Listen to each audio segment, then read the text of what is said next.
Hey, good morning, everybody. We're back here at the Hightower Live channel. Wow, look at that. Changed the name to um, So High G.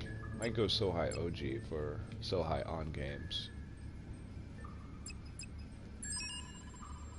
You'll get used to it down here, yes? I do not even smell the smell anymore. I deactivated the main channel in order to preserve it.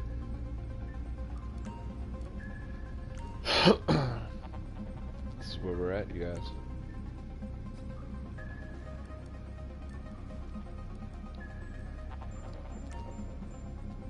You wish to set course, Capitan?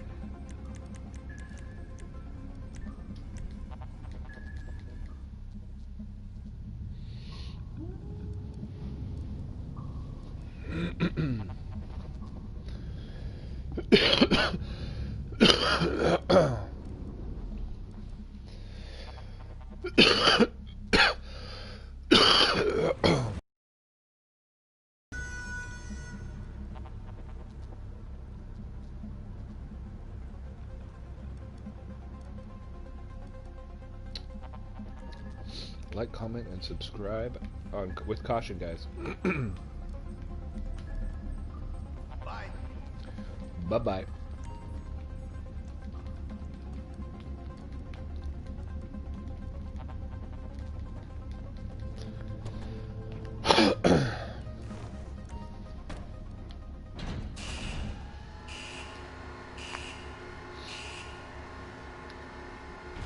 Let's get it started. We should be listening to, like, Animal Farm or something.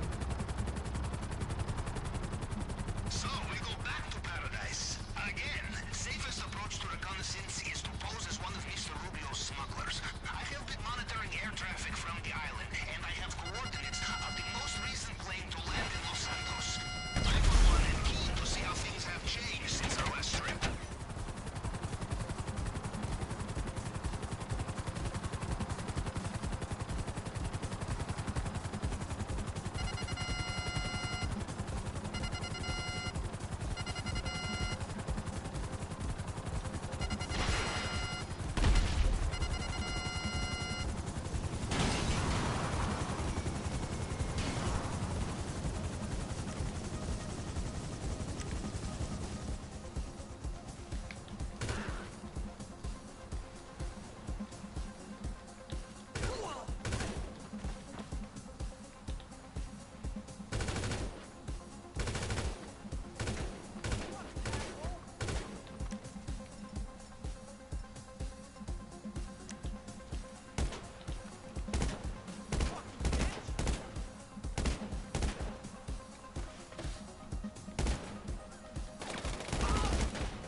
This would take so freaking long to kill that guy. What's up?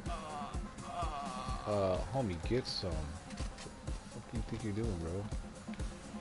Die.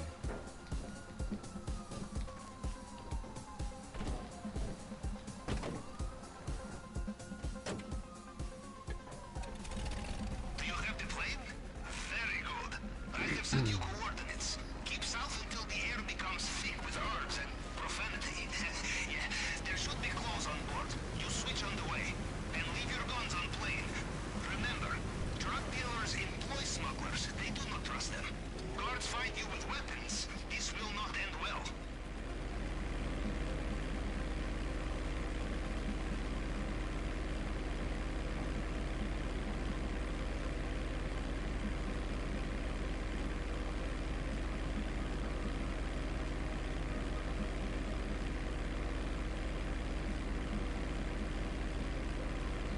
Once I get to open airspace, I'm gonna kill this.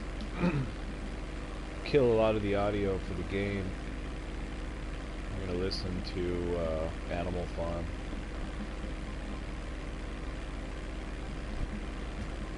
George Orwell. I'll try to get some elevation here, so I don't get griffed.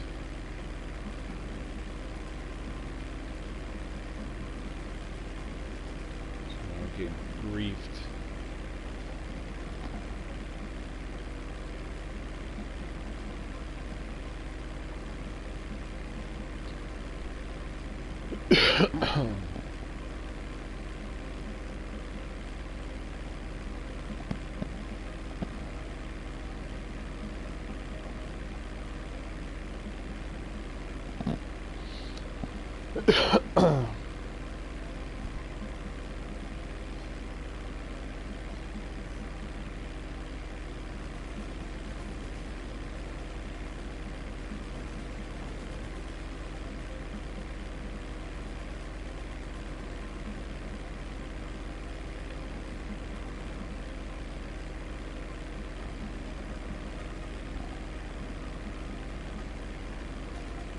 The other would declare that it was useless for anything except groups.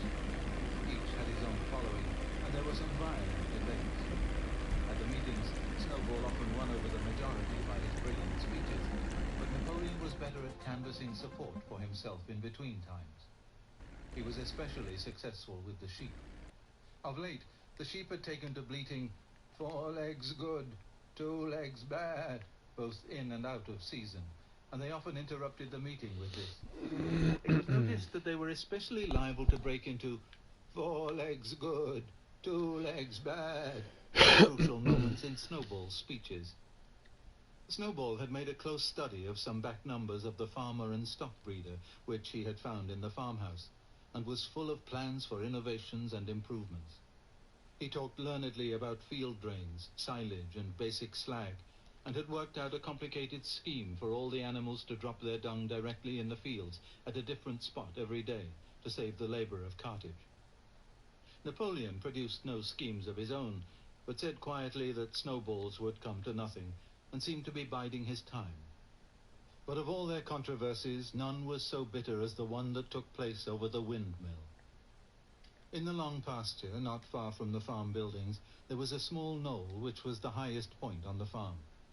After surveying the ground, Snowball declared that this was just the place for a windmill, which could be made to operate a dynamo and supply the farm with electrical power.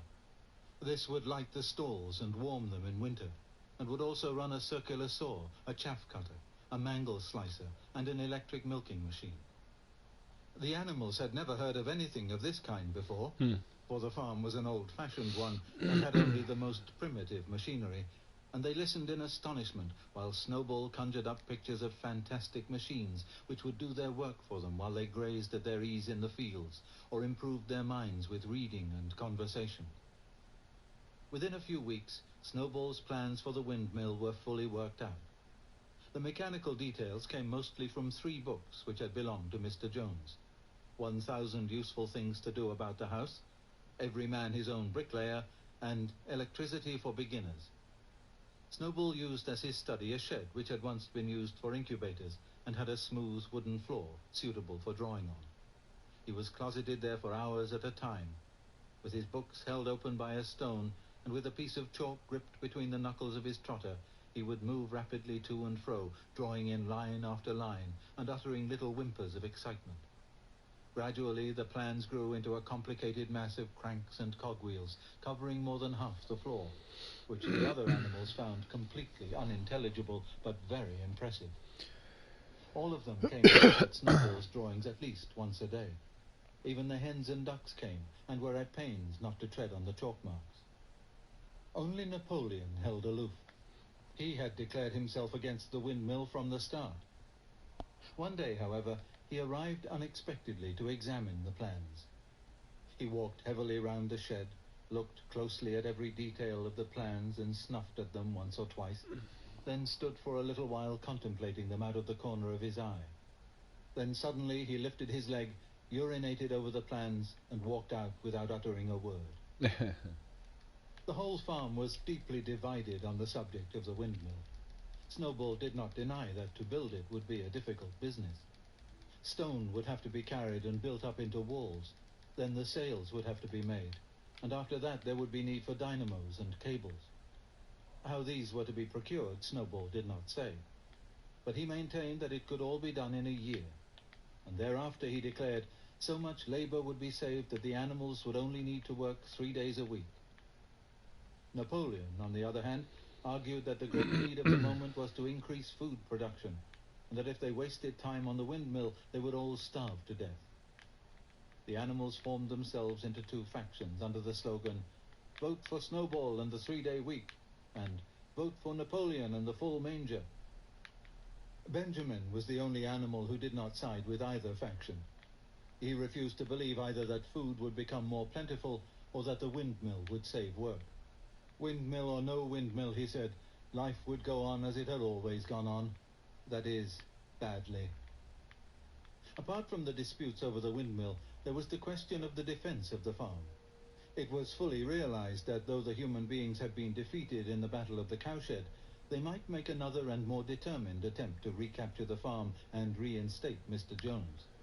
They had all the more reason for doing so, because the news of their defeat had spread across the countryside and made the animals on the neighboring farms more restive than ever. As usual, Snowball and Napoleon were in disagreement. According to Napoleon, what the animals must do was to procure firearms and train themselves in the use of them. According to Snowball, they must send out more and more pigeons and stir up rebellion among the animals on the other farms. The one argued that if they could not defend themselves, they were bound to be conquered. The other argued that if rebellions happened everywhere, they would have no need to defend themselves. The animals listened first to Napoleon, then to Snowball, and could not make up their minds which was right. Indeed, they always found themselves in agreement with the one who was speaking at the moment. At last the day came when Snowball's plans were completed. At the meeting on the following Sunday, the question of whether or not to begin work on the windmill was to be put to the vote. When the animals had assembled in the big barn, Snowball stood up and, though occasionally interrupted by bleating from the sheep, set forth his reasons for advocating the building of the windmill.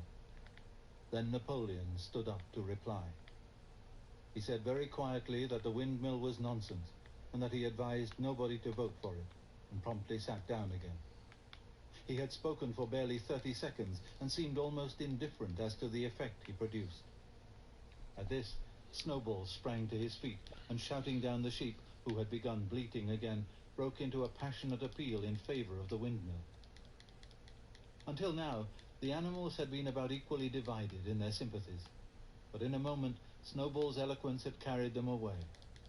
In glowing sentences, he painted a picture of Animal Farm as it might be when sordid labor was lifted from the animals' backs.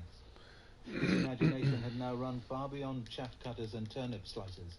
Electricity, he said, could operate threshing machines, plows, harrows, rollers and reapers and binders, besides supplying every stall with its own electric light, hot and cold water, and an electric heater. By the time he had finished speaking, there was no doubt as to which way the vote would go. But just at this moment, Napoleon stood up and, casting a peculiar sidelong look at Snowball, uttered a high-pitched whimper of a kind no one had ever heard him utter before. At this, there was a terrible baying sound outside, and 9 enormous dogs wearing brass-studded collars came bounding into the barn.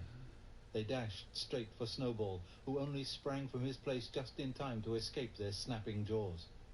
In a moment, he was out of the door, and they were after him. Too amazed and frightened to speak, all the animals crowded through the door to watch the chase. Snowball was racing across the long pasture that led to the road. He was running as only a pig can run, but the dogs were close on his heels. Suddenly he slipped, and it seemed certain that they had him. Then he was up again, running faster than ever.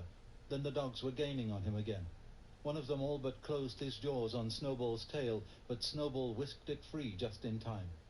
Then he put on an extra spurt and, with a few inches to spare, slipped through a hole in the hedge and was seen no more. Silent and terrified, the animals crept back into the barn. In a moment, the dogs came bounding back. At first, no one had been able to imagine where these creatures came from, but the problem was soon solved.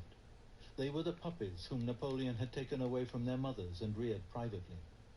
Though not yet full grown, they were huge dogs, and as fierce-looking as wolves. They kept close to Napoleon. It was noticed that they wagged their tails to him in the same way as the other dogs had been used to do to Mr. Jones. Napoleon, with the dogs following him, now mounted onto the raised portion of the floor where Major had previously stood to deliver his speech. He announced that from now on the Sunday morning meetings would come to an end. They were unnecessary, he said, and wasted time. In future, all questions relating to the working of the farm would be settled by a special committee of pigs, presided over by himself. These would meet in private and afterwards communicate their decisions to the others. The animals would still assemble on Sunday mornings to salute the flag, sing Beasts of England, and receive their orders for the week, but there would be no more debates. In spite of the shock that Snowball's expulsion had given them, the animals were dismayed by this announcement. Several of them would have protested if they could have found the right arguments. Even Boxer was vaguely troubled. He set his ears back, shook his forelock several times, and tried hard to marshal his thoughts. But in the end, he could not think of anything to say. Some of the pigs themselves, however, were more articulate. 4 young porkers in the front row uttered shrill squeals of disapproval, and all 4 of them sprang to their feet and began speaking at once.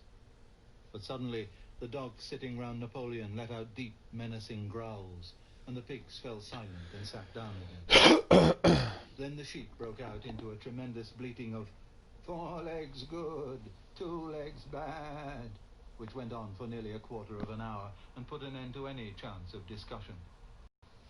Afterwards, Squealer was sent round the farm to explain the new arrangement to the others. "Comrades," he said, "I trust that every animal here appreciates the sacrifice that Comrade Napoleon has made in taking this extra labor upon himself. Do not imagine, comrades, that leadership is a pleasure. On the contrary, it is a deep and heavy responsibility. No one believes more firmly than Comrade Napoleon that all animals are equal. He would be only too happy to let you make your decisions for yourselves. But sometimes you might make the wrong decisions, comrades, and then where should we be? Suppose you had decided to follow Snowball with his moonshine of windmills. Snowball, who, as we now know, was no better than a criminal." "He fought bravely at the Battle of the Cowshed," said somebody. "Bravery is not enough," said Squealer. "Loyalty and obedience are more important. And as to the Battle of the Cowshed, I believe the time will come when we shall find that Snowball's part in it was much exaggerated. Discipline, comrades. Iron discipline. That is the watchword for today. One false step and our enemies would be upon us. Surely, comrades, you do not want Jones back?" Once again, this argument was unanswerable. Certainly the animals did not want Jones back. If the holding of debates on Sunday mornings was liable to bring him back, then the debates must stop.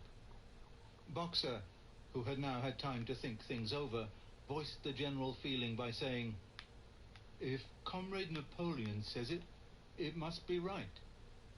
And from then on he adopted the maxim, "Napoleon is always right," in addition to his private motto of, "I will work harder."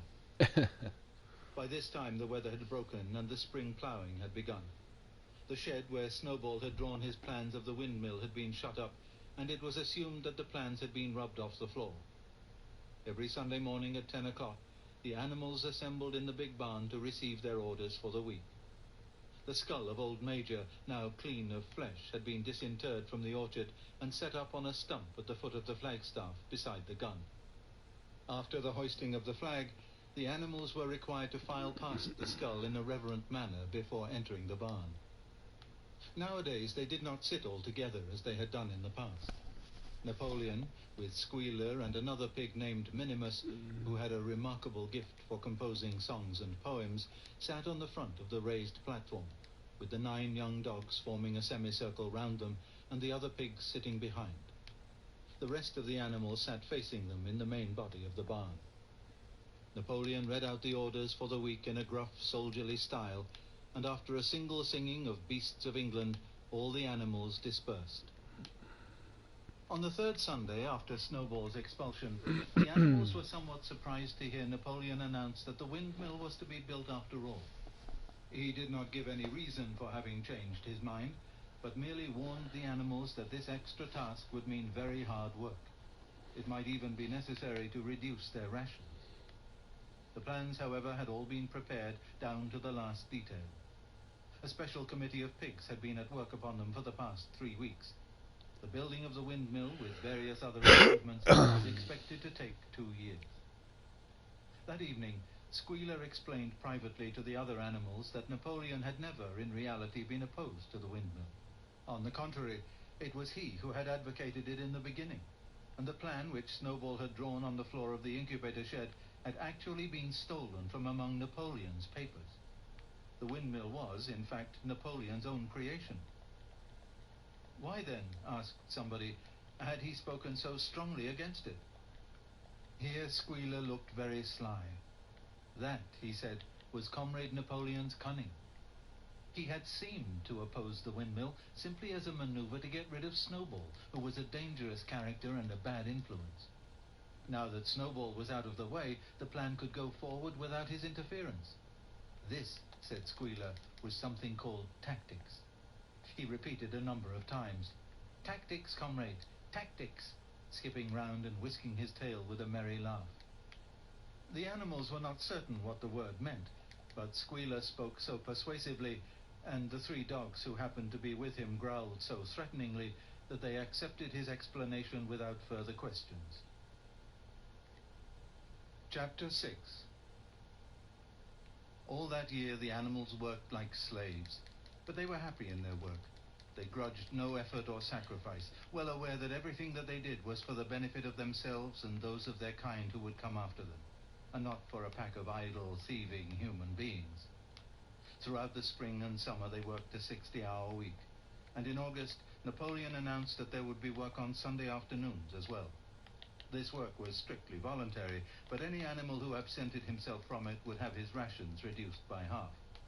Even so, it was found necessary to leave certain tasks undone. The harvest was a little less successful than in the previous year, and 2 fields which should have been sown with roots in the early summer were not sown because the ploughing had not been completed early enough. It was possible to foresee that the coming winter would be a hard one. The windmill presented unexpected difficulties. There was a good quarry of limestone on the farm, and plenty of sand and cement had been found in one of the outhouses, so that all the materials for building were at hand. But the problem the animals could not at first solve was how to break up the stone into pieces of suitable size. There seemed no way of doing this except with picks and crowbars, which no animal could use, because no animal could stand on his hind legs. Only after weeks of vain effort did the right idea occur to somebody, namely, to utilize the force of gravity. Huge boulders, far too big to be used as they were lying all over the bed of the quarry.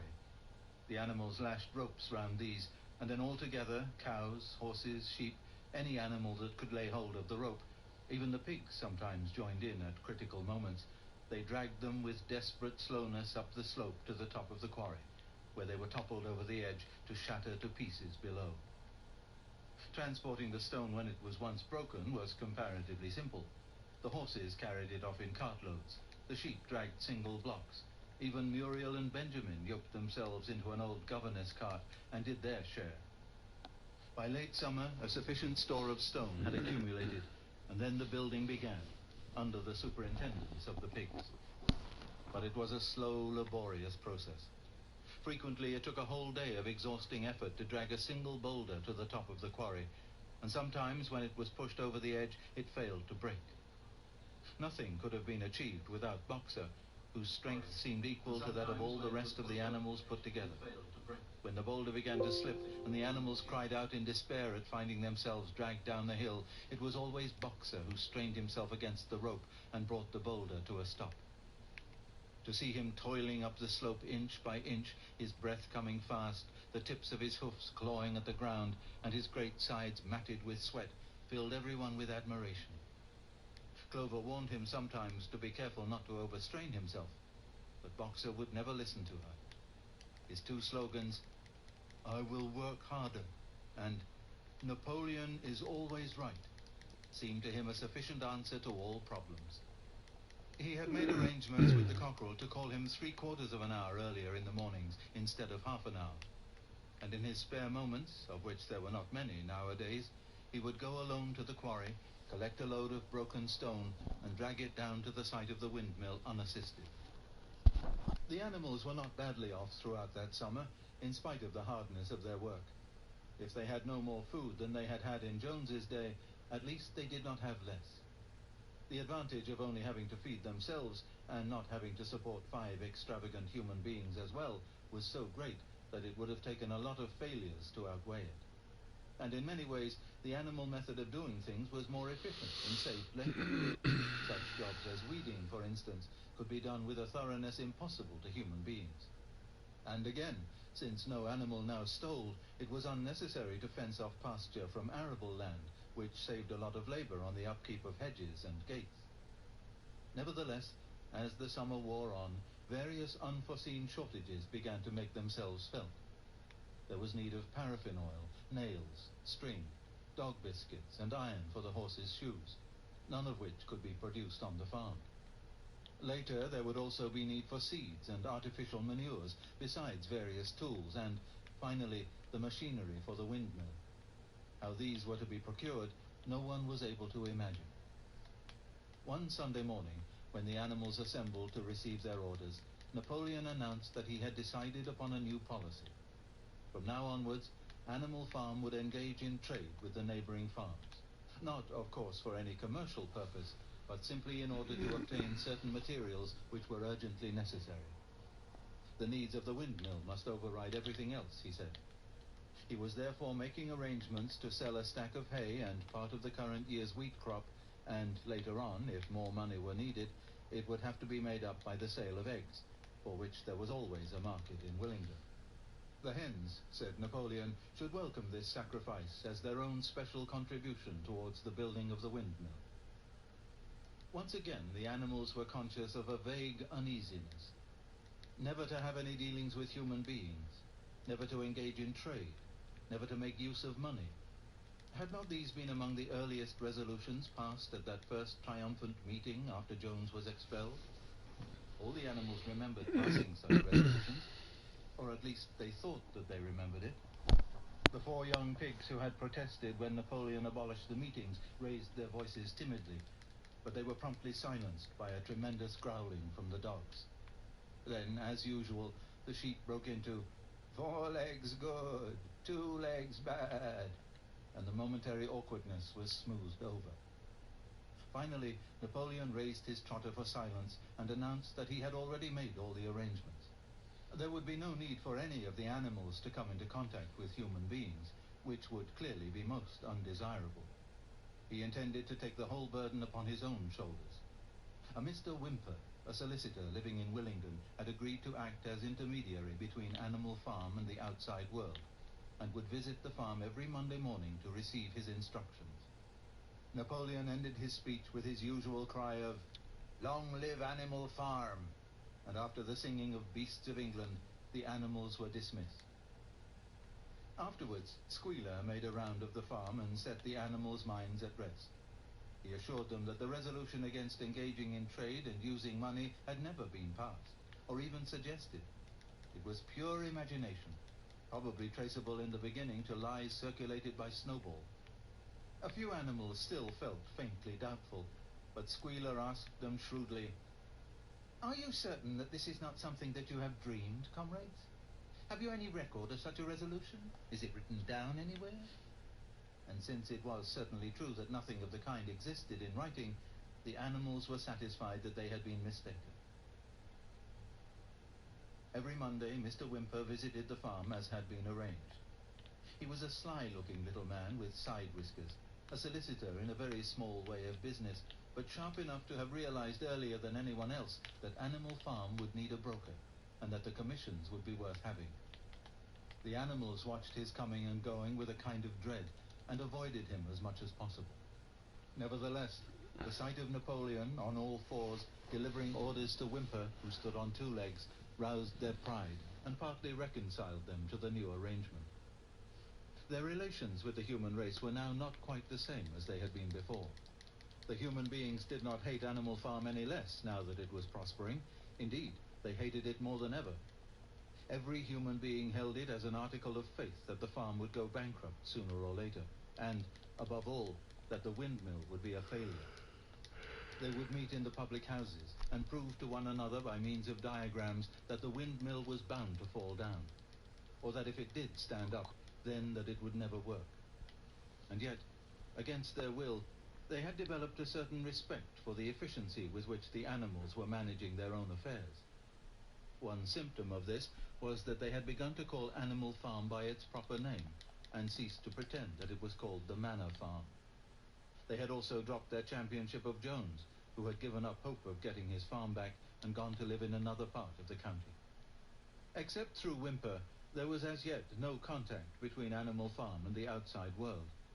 But there were constant rumors that Napoleon was about to enter into a definite business agreement, either with Mr. Pilkington of Foxwood or with Mr. Frederick of Pinchfield. But never, it was noticed, with both simultaneously. It was about this time that the pigs suddenly moved into the farmhouse and took up their residence there. Again, the animals seemed to remember that a resolution against this had been passed in the early days, and again Squealer was able to convince them that this was not the case. It was absolutely necessary, he said, that the pigs, who were the brains of the farm, should have a quiet place to work in. It was also more suited to the dignity of the leader, for of late he had taken to speaking of Napoleon under the title of leader, to live in a house than in a mere sty. Nevertheless, some of the animals were disturbed when they heard that the pigs not only took their meals in the kitchen and used the drawing room as a recreation room, but also slept in the beds. Boxer passed it off as usual with, "Napoleon is always right." But Clover, who thought she remembered a definite ruling against beds, went to the end of the barn and tried to puzzle out the 7 commandments which were inscribed there. Finding herself unable to read more than individual letters, she fetched Muriel. "Muriel," she said, "read me the 4th commandment.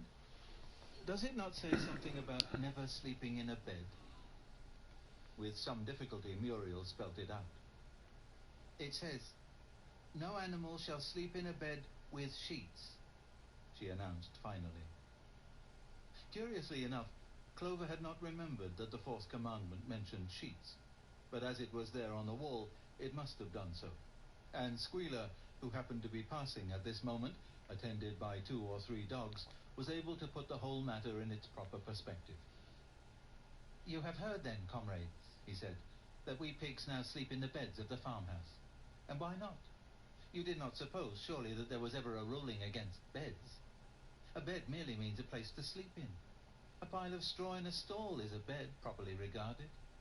The rule was against sheets, which are a human invention. We have removed the sheets from the farmhouse beds and sleep between blankets. And very comfortable beds they are, too. But not more comfortable than we need, I can tell you, comrades, with all the brain work we have to do nowadays. You would not rob us of our repose, would you, comrades? You would not have us too tired to carry out our duties. Surely none of you wishes to see Jones back?" The animals reassured him on this point immediately, and no more was said about the pigs sleeping in the farmhouse beds. And when, some days afterwards, it was announced that from now on the pigs would get up an hour later in the mornings than the other animals, no complaint was made about that either. By the autumn, the animals were tired but happy. They had had a hard year, and after the sale of part of the hay and corn, the stores of food for the winter were none too plentiful.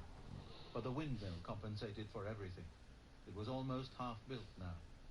After the harvest, there was a stretch of clear, dry weather, and the animals toiled harder than ever, thinking it well worthwhile to plod to and fro all day with blocks of stone, if by doing so they could raise the walls another foot. Boxer would even come out at nights and work for an hour or 2 on his own by the light of the harvest moon. In their spare moments, the animals would walk round and round the half-finished mill, admiring the strength and perpendicularity of its walls, and marveling that they should ever have been able to build anything so imposing. Only old Benjamin refused to grow enthusiastic about the windmill, though, as usual, he would utter nothing beyond the cryptic remark that donkeys live a long time. November came, with raging southwest winds. Building had to stop because it was now too wet to mix the cement.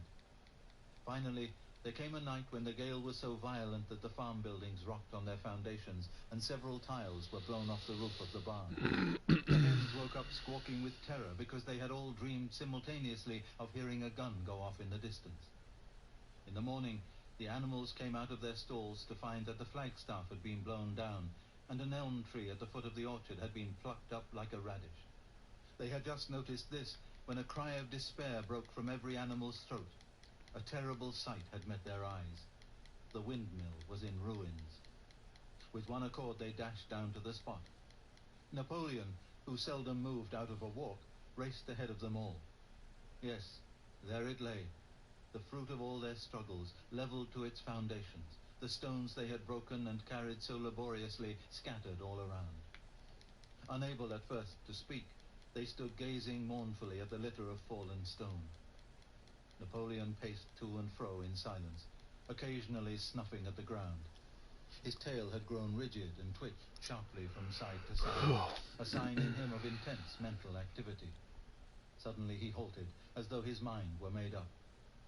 "Comrades," he said quietly, "do you know who is responsible for this?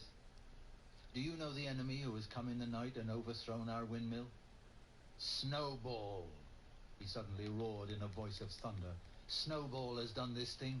In sheer malignity, thinking to set back our plans and avenge himself for his ignominious expulsion, this traitor has crept here under cover of night and destroyed our work of nearly a year. Comrades, here and now I pronounce the death sentence upon Snowball. Animal hero second class, and half a bushel of apples to any animal who brings him to justice. A full bushel to anyone who captures him alive." The animals were shocked beyond measure to learn that even Snowball could be guilty of such an action. There was a cry of indignation, and everyone began thinking out ways of catching Snowball if he should ever come back. Almost immediately, the footprints of a pig were discovered in the grass at a little distance from the knoll. They could only be traced for a few yards, but appeared to lead to a hole in the hedge. Napoleon snuffed deeply at them and pronounced them to be Snowball's. He gave it as his opinion that Snowball had probably come from the direction of Foxwood Farm. "No more delays, comrades," cried Napoleon when the footprints had been examined. "There is work to be done. This very morning we begin rebuilding the windmill, and we will build all through the winter, rain or shine. We will teach this miserable traitor that he cannot undo our work so easily. Remember, comrades, there must be no alteration in our plans. They shall be carried out to the day. Forward, comrades! Long live the windmill! Long live Animal Farm!" Chapter 7. It was a bitter winter. The stormy weather was followed by sleet and snow, and then by a hard frost, which did not break till well into February. The animals carried on as best they could with the rebuilding of the windmill, well knowing that the outside world was watching them, and that the envious human beings would rejoice and triumph if the mill were not finished on time. Out of spite, the human beings pretended not to believe that it was Snowball who had destroyed the windmill. They said that it had fallen down because the walls were too thin. The animals knew that this was not the case. Still, it had been decided to build the walls 3 feet thick this time instead of 18 inches as before, which meant collecting much larger quantities of stone. For a long time the quarry was full of snowdrifts and nothing could be done. Some progress was made in the dry, frosty weather that followed, but it was cruel work, and the animals could not feel so hopeful about it as they had felt before. They were always cold, and usually hungry as well. Only Boxer and Clover never lost heart. Squealer made excellent speeches on the joy of service and the dignity of labor, but the other animals found more inspiration in Boxer's strength and his never-failing cry of, "I will work harder." In January, food fell short. The corn ration was drastically reduced, and it was announced that an extra potato ration would be issued to make up for it. Then it was discovered that the greater part of the potato crop had been frosted in the clamps, which had not been covered thickly enough. The potatoes had become soft and discolored, and only a few were edible. For days at a time, the animals had nothing to eat but chaff and mangles. Starvation seemed to stare them in the face. It was vitally necessary to conceal this fact from the outside world. Emboldened by the collapse of the windmill, the human beings were inventing fresh lies about Animal Farm. Once again it was being put about that all the animals were dying of famine and disease, and that they were continually fighting among themselves and had resorted to cannibalism and infanticide. Napoleon was well aware of the bad results that might follow if the real facts of the food situation were known, and he decided to make use of Mr. Whymper to spread a contrary impression. Hitherto, the animals had had little or no contact with Whymper on his weekly visits. Now, however, a few selected animals, mostly sheep, were instructed to remark casually in his hearing that rations had been increased. In addition, Napoleon ordered the almost empty bins in the store shed to be filled nearly to the brim with sand, which was then covered up with what remained of the grain and meal. On some suitable pretext, Whymper was led through the store shed and allowed to catch a glimpse of the bins. He was deceived and continued to report to the outside world that there was no food shortage on Animal Farm. Nevertheless, towards the end of January, it became obvious that it would be necessary to procure some more grain from somewhere. In these days, Napoleon rarely appeared in public, but spent all his time in the farmhouse, which was guarded at each door by fierce-looking dogs. When he did emerge, it was in a ceremonial manner, with an escort of 6 dogs who closely surrounded him and growled if anyone came too near. Frequently, he did not even appear on Sunday mornings, but issued his orders through one of the other pigs, usually Squealer. One Sunday morning, Squealer announced that the hens, who had just come in to lay again, must surrender their eggs. Napoleon had accepted, through Whymper, a contract for 400 eggs a week. The price of these would pay for enough grain and meal to keep the farm going till summer came on and conditions were easier. When the hens heard this, they raised a terrible outcry. They had been warned earlier that this sacrifice might be necessary, but had not believed that it would really happen. They were just getting their clutches ready for the spring sitting, and they protested that to take the eggs away now was murder.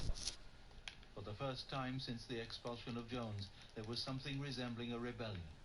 Led by 3 young black Minorca pullets, the hens made a determined effort to thwart Napoleon's wishes.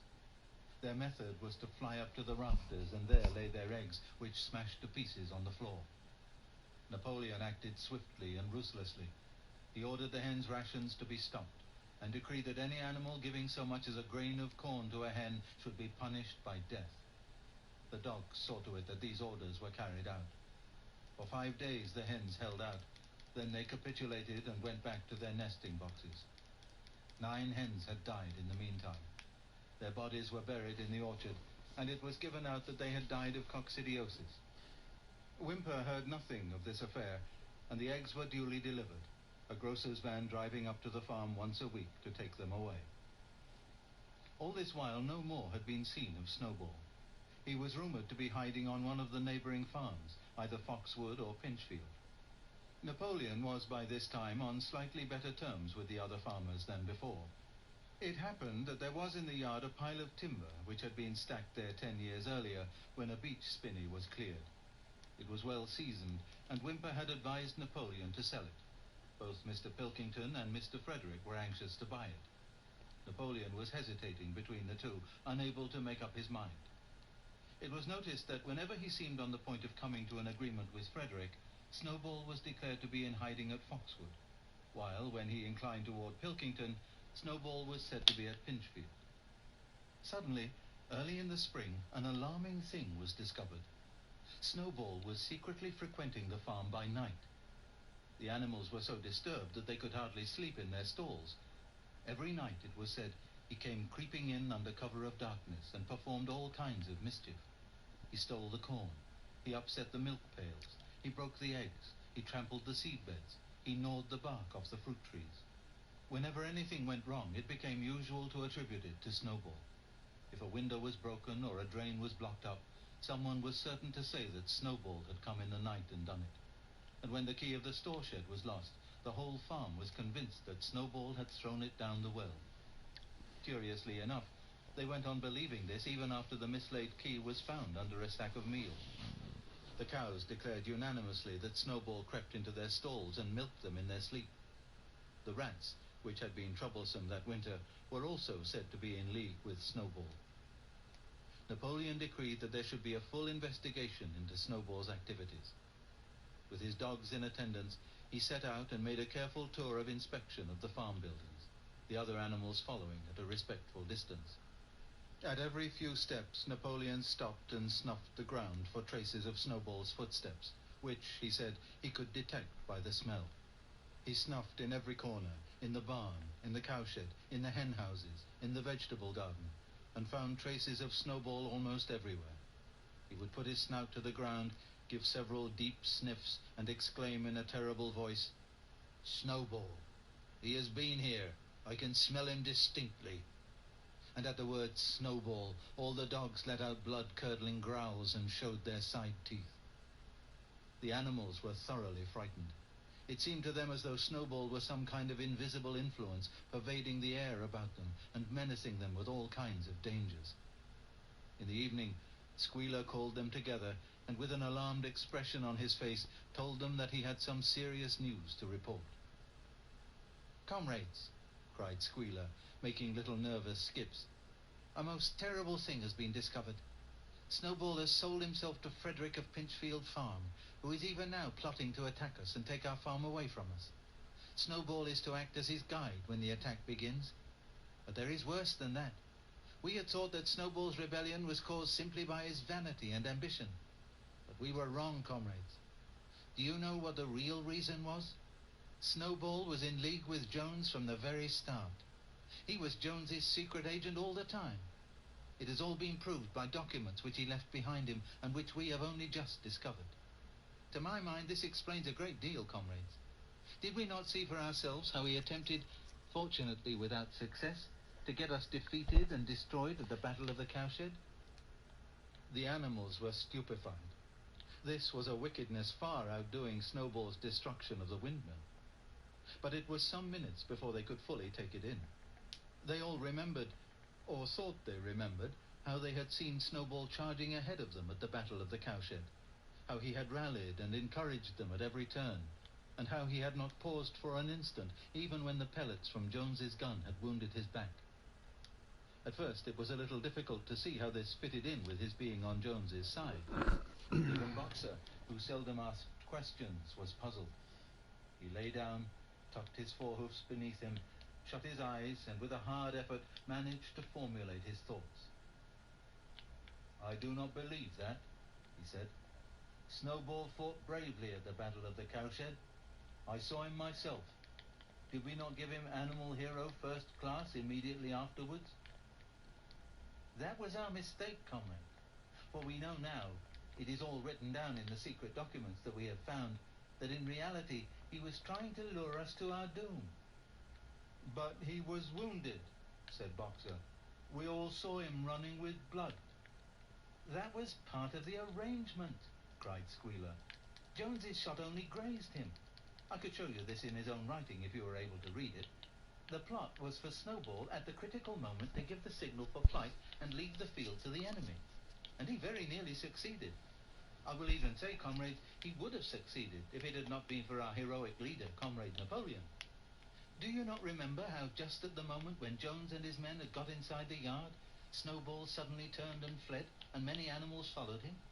And do you not remember, too, that it was just at that moment, when panic was spreading and all seemed lost, that Comrade Napoleon sprang forward with a cry of "Death to humanity," and sank his teeth in Jones's leg?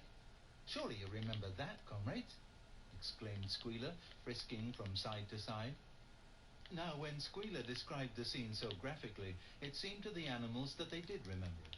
At any rate, they remembered that at the critical moment of the battle, Snowball had turned to flee.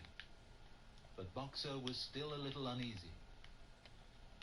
"I do not believe that Snowball was a traitor at the beginning," he said finally. "What he has done since is different. But I believe that at the Battle of the Cowshed he was a good comrade." "Our leader, Comrade Napoleon," announced Squealer, speaking very slowly and firmly, "has stated categorically, comrade, that Snowball was Jones's agent from the very beginning. Yes, and from long before the rebellion was ever thought of." "Ah, that is different," said Boxer. "If Comrade Napoleon says it, it must be right." "That is the true spirit, comrade," cried Squealer. But it was noticed he cast a very ugly look at Boxer with his little twinkling eyes. He turned to go, then paused and added impressively, "I warn every animal on this farm to keep his eyes very wide open, for we have reason to think that some of Snowball's secret agents are lurking among us at this moment." 4 days later, in the late afternoon, Napoleon ordered all the animals to assemble in the yard. When they were all gathered together, Napoleon emerged from the farmhouse wearing both his medals, for he had recently awarded himself Animal Hero First Class and Animal Hero Second Class, with his 9 huge dogs frisking round him and uttering growls that sent shivers down all the animals' spines. They all cowered silently in their places, seeming to know in advance that some terrible thing was about to happen. Napoleon stood sternly surveying his audience. Then he uttered a high-pitched whimper. Immediately the dogs bounded forward, seized 4 of the pigs by the ear, and dragged them, squealing with pain and terror, to Napoleon's feet. The pigs' ears were bleeding, the dogs had tasted blood, and for a few moments they appeared to go quite mad. To the amazement of everybody, 3 of them flung themselves upon Boxer. Boxer saw them coming, and put out his great hoof, caught a dog in mid-air, and pinned him to the ground. The dog shrieked for mercy, and the other 2 fled with their tails between their legs. Boxer looked at Napoleon to know whether he should crush the dog to death or let it go. Napoleon appeared to change countenance and sharply ordered Boxer to let the dog go, whereat Boxer lifted his hoof and the dog slunk away, bruised and howling. Presently the tumult died down. The 4 pigs waited, trembling, with guilt written on every line of their countenances. Napoleon now called upon them to confess their crimes. They were the same 4 pigs as had protested when Napoleon abolished the Sunday meetings. Without any further prompting, they confessed that they had been secretly in touch with Snowball ever since his expulsion, that they had collaborated with him in destroying the windmill, and that they had entered into an agreement with him to hand over Animal Farm to Mr. Frederick. They added that Snowball had privately admitted to them that he had been Jones's secret agent for years past. When they had finished their confession, the dogs promptly tore their throats out, and in a terrible voice, Napoleon demanded whether any other animal had anything to confess. The 3 hens who had been the ringleaders in the attempted rebellion over the eggs now came forward, and stated that Snowball had appeared to them in a dream and incited them to disobey Napoleon's orders. They, too, were slaughtered. Then a goose came forward and confessed to having secreted 6 ears of corn during the last year's harvest and eaten them in the night. Then a sheep confessed to having urinated in the drinking pool, urged to do this, so she said, by Snowball. And 2 other sheep confessed to having murdered an old ram, an especially devoted follower of Napoleon, by chasing him round and round a bonfire when he was suffering from a cough.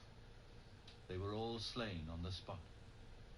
And so the tale of confessions and executions went on until there was a pile of corpses lying before Napoleon's feet, and the air was heavy with the smell of blood, which had been unknown there since the expulsion of Jones.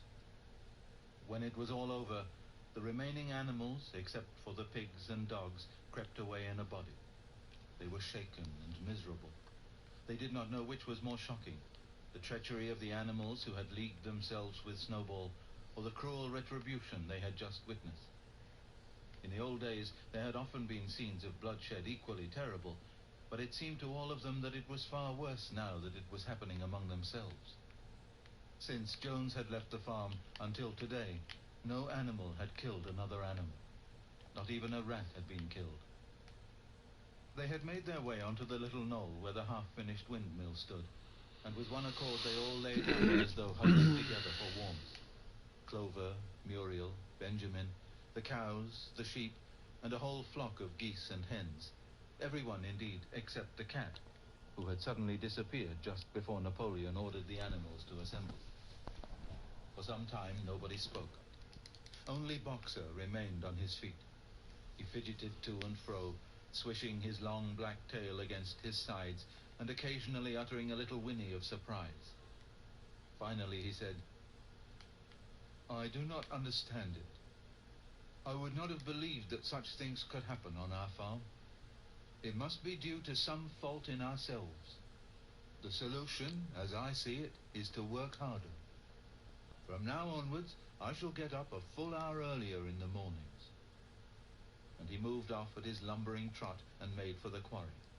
Having got there, he collected 2 successive loads of stone and dragged them down to the windmill before retiring for the night. The animals huddled about Clover, not speaking. The knoll where they were lying gave them a wide prospect across the countryside. Most of Animal Farm was within their view. The long pasture stretching down to the main road, the hayfield, the spinney, The drinking pool, the ploughed fields where the young wheat was thick and green, and the red roofs of the farm buildings with the smoke curling from the chimneys. It was a clear spring evening. The grass and the bursting hedges were gilded by the level rays of the sun. Never had the farm, and with a kind of surprise they remembered that it was their own farm, every inch of it their own property, appeared to the animals so desirable a place. As Clover looked down the hillside, her eyes filled with tears. If she could have spoken her thoughts, it would have been to say that this was not what they had aimed at when they had set themselves years ago to work for the overthrow of the human race. These scenes of terror and slaughter were not what they had looked forward to on that night when old Major first stirred them to rebellion. If she herself had had any picture of the future, it had been of a society of animals set free from hunger and the whip, all equal, each working according to his capacity, the strong protecting the weak, as she had protected the lost brood of ducklings with her foreleg on the night of Major's speech. Instead, she did not know why, they had come to a time when no one dared speak his mind, when fierce, growling dogs roamed everywhere, and when you had to watch your comrades torn to pieces after confessing to shocking crimes. There was no sort of rebellion or disobedience in her mind. She knew that, even as things were, they were far better off than they had been in the days of Jones, and that before all else, it was needful to prevent the return of the human beings. Whatever happened, she would remain faithful, work hard, carry out the orders that were given to her, and accept the leadership of Napoleon. But still, it was not for this that she and all the other animals had hoped and toiled. It was not for this that they had built the windmill and faced the bullets of Jones's gun.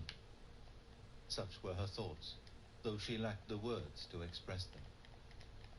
At last, feeling this to be in some way a substitute for the words she was unable to find, she began to sing Beasts of England. The other animals sitting round her took it up, and they sang it 3 times over, very tunefully, but slowly and mournfully, in a way they had never sung it before. They had just finished singing it for the 3rd time when Squealer, attended by 2 dogs, approached them with the air of having something important to say. He announced that, by a special decree of Comrade Napoleon, Beasts of England had been abolished. From now onwards, it was forbidden to sing it. The animals were taken aback. "Why?" cried Muriel. "It's no longer needed, comrade," said Squealer stiffly. "Beasts of England was the song of the rebellion. But the rebellion is now completed. The execution of the traitors this afternoon was the final act. The enemy, both external and internal, has been defeated. In Beasts of England, we expressed our longing for a better society in days to come. But that society has now been established. Clearly, this song has no longer any purpose." Frightened though they were, some of the animals might possibly have protested, but at this moment the sheep set up their usual bleating of 4 legs good, 2 legs bad, which went on for several minutes and put an end to the discussion. So Beasts of England was heard no more. In its place, Minimus, the poet, had composed another song, which began, Animal farm, never through me shalt thou come to harm. And this was sung every Sunday morning after the hoisting of the flag. But somehow, neither the words nor the tune ever seemed to the animals to come up to Beasts of England. Chapter 8. A few days later, when the terror caused by the executions had died down, some of the animals remembered, or thought they remembered, that the 6th commandment decreed, "No animal shall kill any other animal." And though no one cared to mention it in the hearing of the pigs or the dogs, it was felt that the killings which had taken place did not square with this. Clover asked Benjamin to read her the 6th commandment, and when Benjamin, as usual, said that he refused to meddle in such matters, she fetched Muriel. Muriel read the commandment for her. It ran, "No animal shall kill any other animal without cause." Somehow or other the last 2 words had slipped out of the animals' memory, but they saw now that the commandment had not been violated, for clearly there was good reason for killing the traitors who had leagued themselves with Snowball. Throughout the year the animals worked even harder than they had worked in the previous year. To rebuild the windmill with walls twice as thick as before, and to finish it by the appointed date, together with the regular work of the farm, was a tremendous labor. There were times when it seemed to the animals that they worked longer hours and fed no better than they had done in Jones's day. On Sunday mornings, Squealer, holding down a long strip of paper with his trotter, would read out to them lists of figures proving that the production of every class of foodstuff had increased by 200%, 300%, or 500%, as the case might be. The animals saw no reason to disbelieve him, especially as they could no longer remember very clearly what conditions had been like before the rebellion. All the same, there were days when they felt that they would sooner have had less figures and more food. All orders were now issued through Squealer or one of the other pigs. Napoleon himself was not seen in public as often as once in a fortnight. When he did appear, he was attended not only by his retinue of dogs, but by a black cockerel, who marched in front of him and acted as a kind of trumpeter, letting out a loud "cock-a-doodle-doo" before Napoleon spoke. Even in the farmhouse, it was said, Napoleon inhabited separate apartments from the others. He took his meals alone, with 2 dogs to wait upon him, and always ate from the Crown Derby dinner service which had been in the glass cupboard in the drawing room. It was also announced that the gun would be fired every year on Napoleon's birthday, as well as on the other 2 anniversaries. Napoleon was now never spoken of simply as Napoleon. He was always referred to in formal style as our leader, Comrade Napoleon, and the pigs liked to invent for him such titles as Father of all animals, Terror of mankind, Protector of the sheepfold, Duckling's friend, and the like. In his speeches, Squealer would talk with the tears rolling down his cheeks of Napoleon's wisdom, the goodness of his heart, and the deep love he bore to all animals everywhere, even and especially the unhappy animals who still lived in ignorance and slavery on other farms. It had become usual to give Napoleon the credit for every successful achievement and every stroke of good fortune. You would often hear one hen remark to another, "Under the guidance of our leader, Comrade Napoleon, I have laid 5 eggs in 6 days." Or 2 cows enjoying a drink at the pool would exclaim, "Thanks to the leadership of Comrade Napoleon, how excellent this water tastes."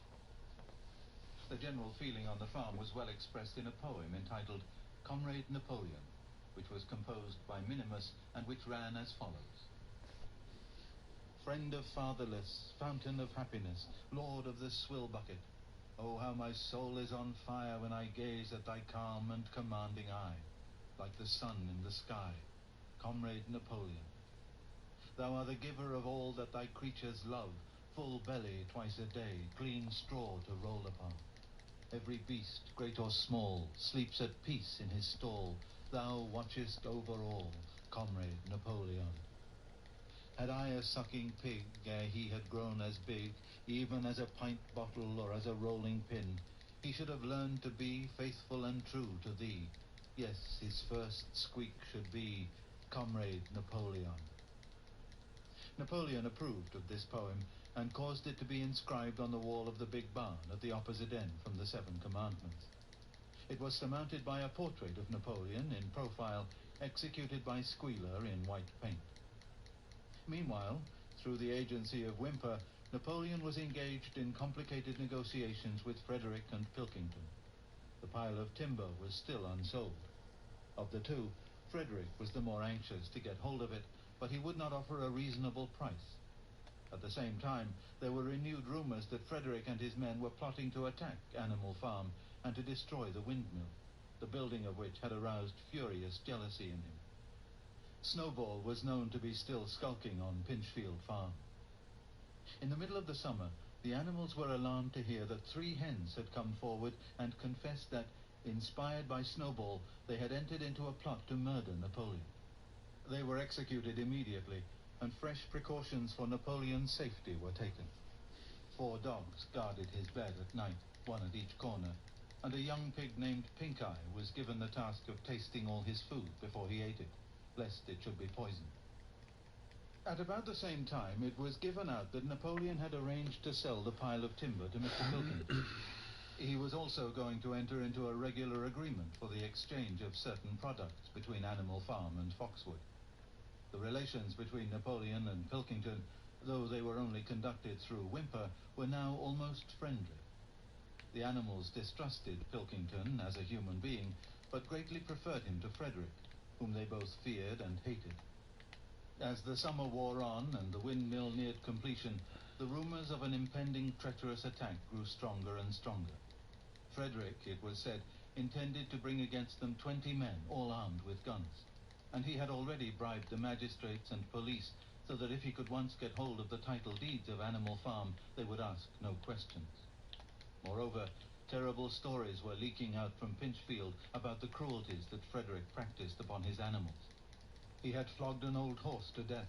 He starved his cows. He had killed a dog by throwing it into the furnace. He amused himself in the evenings by making cocks fight with splinters of razor blade tied to their spurs. The animals' blood boiled with rage when they heard of these things being done to their comrades, and sometimes they clamored to be allowed to go out in a body and attack Pinchfield Farm, drive out the humans, and set the animals free. But Squealer counseled them to avoid rash actions and trust in Comrade Napoleon's strategy.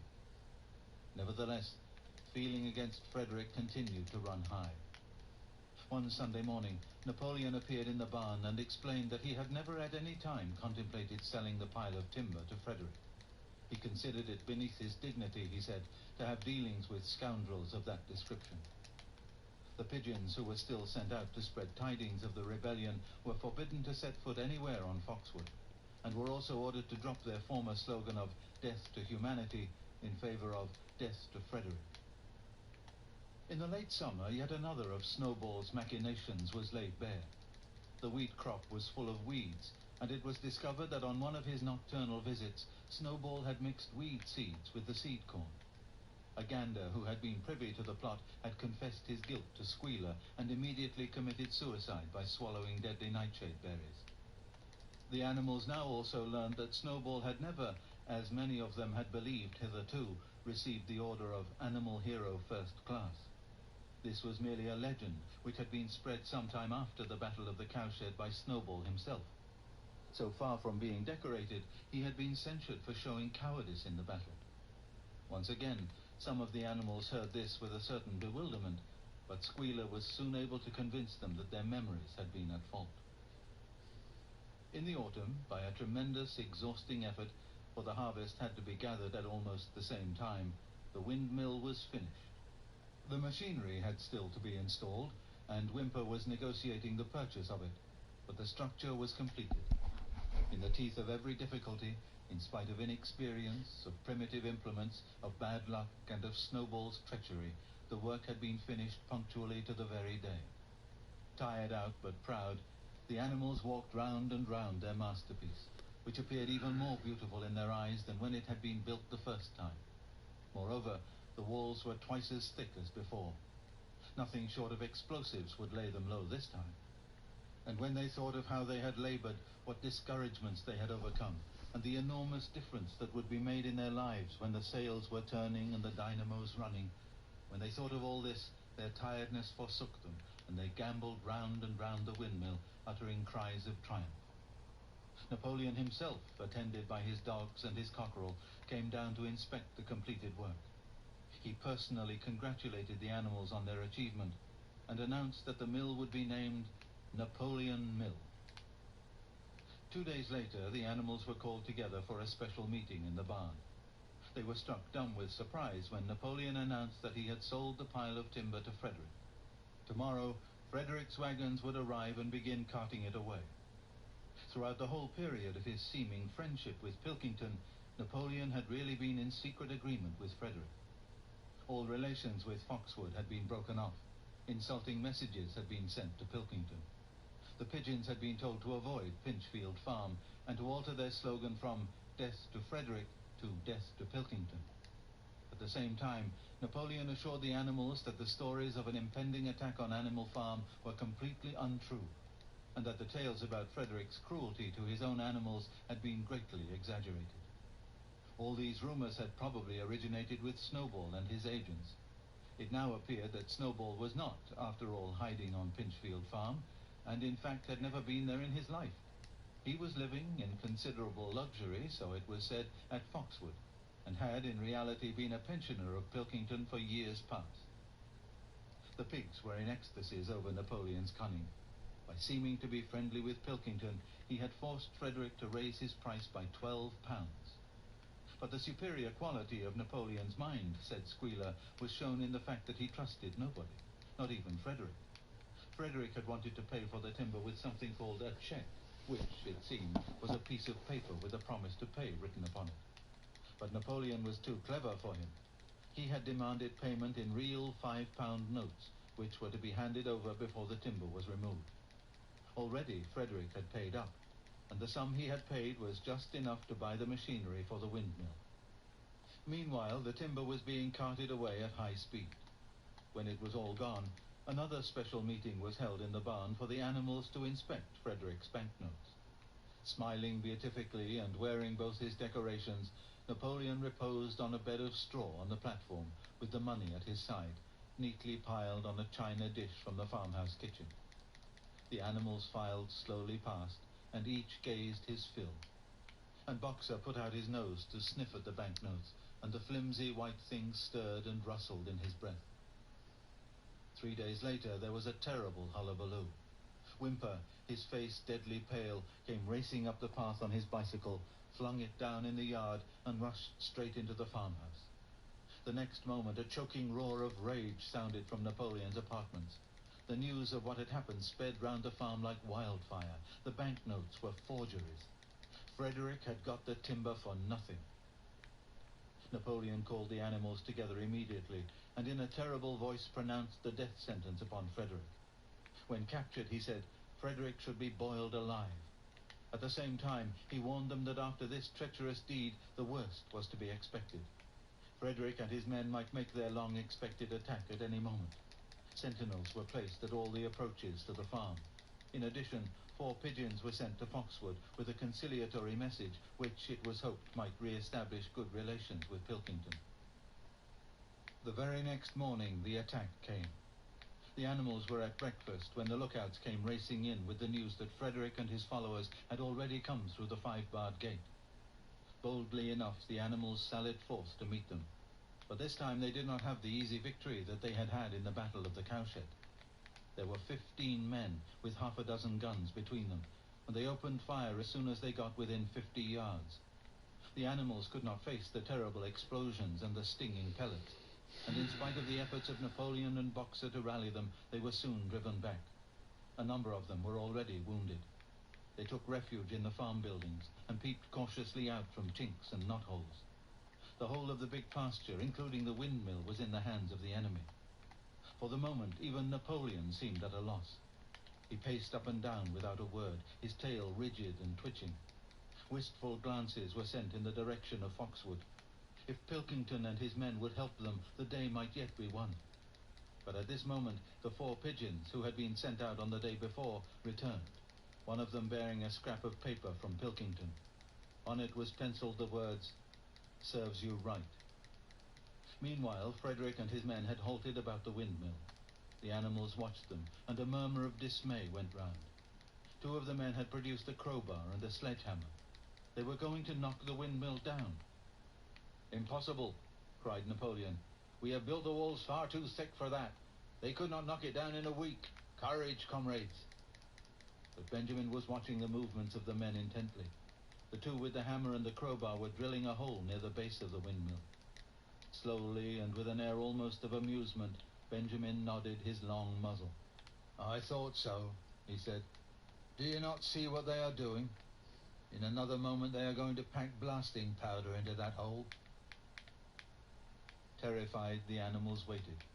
It was impossible now to venture out of the shelter of the buildings. After a few minutes, the men were seen to be running in all directions. Then there was a deafening roar. The pigeons swirled into the air, and all the animals, except Napoleon, flung themselves flat on their bellies and hid their faces. When they got up again, a huge cloud of black smoke was hanging where the windmill had been. Slowly the breeze drifted it away. The windmill had ceased to exist. At this sight, the animals' courage returned to them. The fear and despair they had felt a moment earlier were drowned in their rage against this vile, contemptible act. A mighty cry for vengeance went up, and without waiting for further orders, they charged forth in a body and made straight for the enemy. This time they did not heed the cruel pellets that swept over them like hail. It was a savage, bitter battle. The men fired again and again, and when the animals got to close quarters, lashed out with their sticks and their heavy boots. A cow, 3 sheep and 2 geese were killed, and nearly everyone was wounded. Even Napoleon, who was directing operations from the rear, had the tip of his tail chipped by a pellet. But the men did not go unscathed either. 3 of them had their heads broken by blows from Boxer's hoofs. Another was gored in the belly by a cow's horn. Another had his trousers nearly torn off by Jesse and Bluebell. And when the 9 dogs of Napoleon's own bodyguard, whom he had instructed That's pretty good. 1 minute 15, 1 hour 15 minutes. Baying ferociously, Probably could have did it in we could have probably finished, well, I don't know. Frederick shouted to his men to get out. 1 hour 15 minutes is pretty good to finish that the heist. cowardly enemy was running for dear life. The animals chased them right down to the bottom of the field and got in some last kicks at them as they forced their way through the thorn hedge. They had won, but they were weary and bleeding. Slowly they began to limp back towards the farm. The sight of their dead comrades stretched upon the grass moved some of them to tears, and for a little while they halted in sorrowful silence. 12 minutes, 1 second. Yes, it was gone. Almost the last trace of their labor was gone. Even the foundations were partially destroyed. And in rebuilding it, they could not this time, as before, make use of the fallen stones. This time the stones had vanished too. The force of the explosion had flung them to distances of hundreds of yards. It was as though the windmill had never been. As they approached the farm, Squealer, who had unaccountably been absent during the fighting, came skipping towards them, whisking his tail and beaming with satisfaction. And the animals heard, from the direction of the farm buildings, the solemn booming of a gun. "What is that gun firing for?" said Boxer. 12 minutes, 1 second. Oh yeah. "To celebrate our victory," cried Squealer. "What victory?" said Boxer. His knees were bleeding, he had lost a shoe and split his hoof, and a dozen pellets had lodged themselves in his hind leg. "What victory, comrade? Have we not driven the enemy off our soil, the sacred soil of Animal Farm?" "But they have destroyed the windmill, and we had worked on it for 2 years. What matter? We will build another windmill. We will build 6 windmills if we feel like it. You do not appreciate, comrade, the mighty thing that we have done. The enemy was in occupation of this very ground that we stand upon. And now, thanks to the leadership of Comrade Napoleon, we have won every inch of it back again." "Then we have won back what we had before," said Boxer. "That is our victory," said Squealer. They limped into the yard. The pellets under the skin of Boxer's legs smarted painfully. He saw ahead of him the heavy labor of rebuilding the windmill from the foundations, and already in imagination he braced himself for the task. But for the first time it occurred to him that he was 11 years old, and that perhaps his great muscles were not quite what they had once been. But when the animals saw the green flag flying and heard the gun firing again, 7 times it was fired in all, and heard the speech that Napoleon made, congratulating them on their conduct, it did seem to them after all that they had won a great victory. The animals slain in the battle were given a solemn funeral. Boxer and Clover pulled the wagon which served as a hearse, and Napoleon himself walked at the head of the procession. 2 whole days were given over to celebrations. There were songs, speeches, and more firing of the gun, and a special gift of an apple was bestowed on every animal, with 2 ounces of corn for each bird and 3 biscuits for each dog. It was announced that the battle would be called the Battle of the Windmill, and that Napoleon had created a new decoration, the Order of the Green Banner, which he had conferred upon himself. In the general rejoicings, the unfortunate affair of the banknotes was forgotten. It was a few days later than this that the pigs came upon a case of whiskey in the cellars of the farmhouse. It had been overlooked at the time when the house was first occupied. That night there came from the farmhouse the sound of loud singing, in which, to everyone's surprise, the strains of Beasts of England were mixed up. At about 9:30, Napoleon, wearing an old bowler hat of Mr. Jones's, was distinctly seen to emerge from the back door, gallop rapidly round the yard, and disappear indoors again. But in the morning, a deep silence hung over the farmhouse. Not a pig appeared to be stirring. It was nearly 9 o'clock when Squealer made his appearance. walking slowly and dejectedly, his eyes dull, his tail hanging limply behind him, and with every appearance of being seriously ill. He called the animals together and told them that he had a terrible piece of news to impart. Comrade Napoleon was dying. A cry of lamentation went up. Straw was laid down outside the doors of the farmhouse, and the animals walked on tiptoe.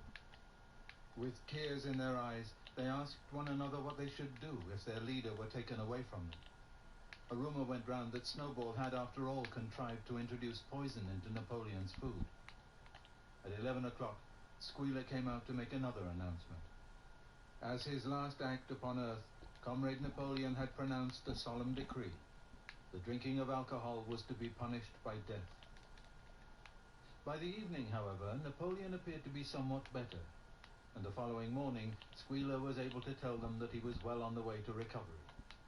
By the evening of that day, Napoleon was back at work, and on the next day, it was learned that he had instructed Whymper to purchase in Willingdon some booklets on brewing and distilling. A week later, Napoleon gave orders that the small paddock beyond the orchard, which it had previously been intended to set aside as a grazing ground for animals who were past work, was to be ploughed up. It was given out that the pasture was exhausted and needed reseeding, but it soon became known that Napoleon intended to sow it with barley. About this time there occurred a strange incident which hardly anyone was able to understand. One night at about 12 o'clock, there was a loud crash in the yard, and the animals rushed out of their stalls. It was a moonlit night. At the foot of the end wall of the big barn, where the 7 commandments were written, there lay a ladder broken in 2 pieces. Squealer, temporarily stunned, was sprawling beside it, and near at hand there lay a lantern, a paintbrush, and an overturned pot of white paint. The dogs immediately made a ring round Squealer and escorted him back to the farmhouse as soon as he was able to walk. None of the animals could form any idea as to what this meant, except old Benjamin, who nodded his muzzle with a knowing air and seemed to understand, but would say nothing. But a few days later, Muriel, reading over the 7 commandments to herself, noticed that there was yet another of them which the animals had remembered wrong. They had thought the 5th commandment was, "No animal shall drink alcohol," but there were 2 words that they had forgotten. Actually, the commandment read, "No animal shall drink alcohol to excess." Chapter 9. Boxer's split hoof was a long time in healing. They had started the rebuilding of the windmill.